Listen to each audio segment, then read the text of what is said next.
just wanted to give you a few veil moves that you can practice. Remember, when we get our veil, we want to be sure we're holding it securely in our fingers.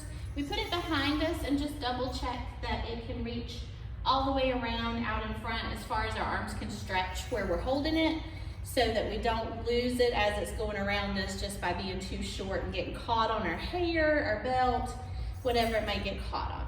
So we start with it behind us. For this little combination that we did, we kind of had a little intro where we started with it drop down. We still want our arms to be strong there. And we were slowly lifting our arms up, and that would be like an 8 count. With that veil just kind of framing us, we did some Mayas in place.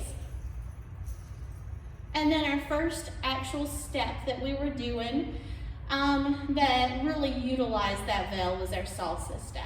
So we're stepping out in front just a little bit with our right. We're bringing our right arm down to swoop around. So think about how we've said we can do figure eights with pretty much any body part. Think about doing a figure eight with your hand and your arm, because you don't want it to just be your hand. Your arm is right there. The hand is an extension of it. So really our veil is an extension of our body throughout the time that we're using it. So we're doing a figure eight, and same on the left, and same on the right again. Now this time we're going to turn so that this arm that's out is leading me around in a circle. As we're coming around, we're going to go ahead and do that tornado. So remember, the tornado, one arm goes over the other arm. It kind of switches out in front of you.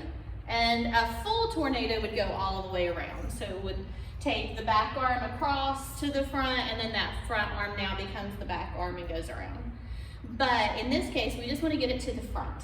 So we're just going to do like a little half of a tornado to get it in the front.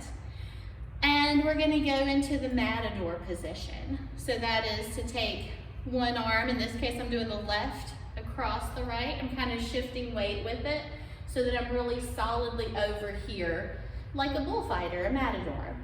We're going to go from this matador into a comet, which means I'm going to toss that across. Now you may be thinking, what is that other arm going to do? Because if I just left it here, that would be pretty silly. So what it's going to do is, while the comet is going, it's going to start making a matador on that side.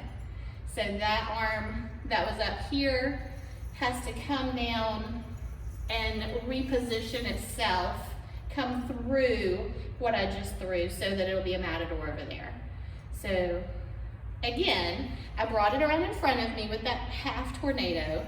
I went into the matador on the right arm, a comet right to left, matador, excuse me, that was matador on the right, I may have said left. Matador on the left arm now, comet is going to go left to right. And now instead of doing another matador comet, so we're not going to go across, we just threw that comet over here. We're going to kind of let it drop so that it gets straightened out. Flip it up onto our chest. Remember, we practiced with that a little bit. You want the part that you're holding to actually become the new bottom of the veil, basically. The rest of it is going up above.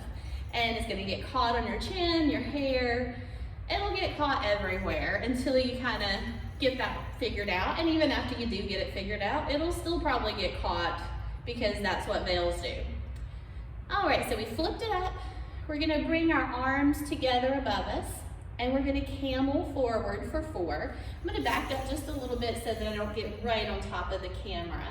We're going to double camel to the right, to the left, to the right, and to the left. So this is just a belly dance move that's not necessarily veil specific. We're just using the veil to kind of frame us.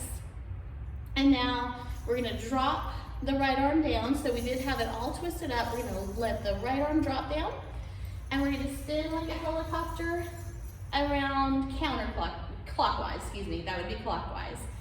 Flip that one back up, let the left arm down, and go counterclockwise.